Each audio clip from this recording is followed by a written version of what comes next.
name is Aiden, and I am here to give you an instructional video on how to have good kitchen safety and tips on how to be able to safely operate silverware and other cutlery in the kitchen.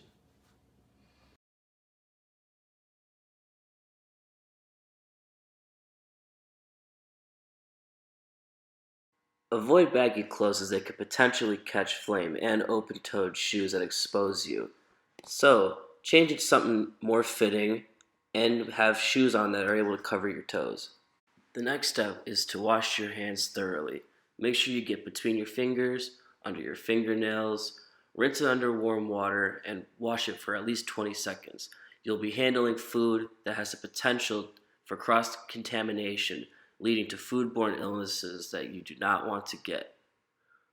Some accidents are just inevitable, but if you find yourself spilling, make sure you clean it up right away as to avoid hurting yourself or others, leading to potentially even more damage than you anticipated on having. If you see the handle of a pot or pan pointing out towards you, point it away as to avoid spilling whatever food is in there, and keep pot holders on hand, just in case it's hot. Foodborne illnesses may happen from time to time, but there are easy ways to avoid it. Avoid leaving perishable items such as milk, raw meat, other dairy products, and raw fish out for too long, as they can spoil and lead to even more illness, especially if you start to intermix these and store them together. Have your silverware accessible and organized in a drawer. That way you're able to pick out which silverware you want to use.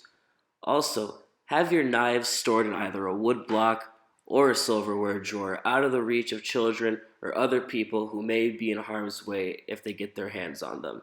Before you use a knife, make sure it's sharpened enough to where it will not slide off if you decide to start cutting.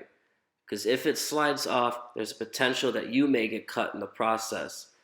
A sharp knife is a good knife, and it'll make it last longer as well.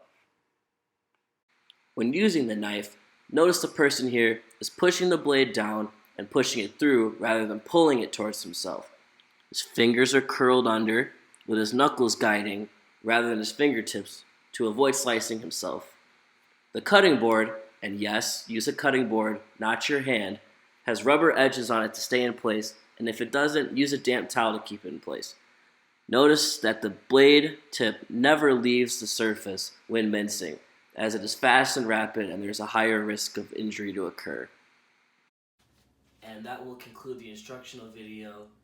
Hopefully you'll be able to take these tips and implement them in your daily kitchen lives, and stay safe and have a good day.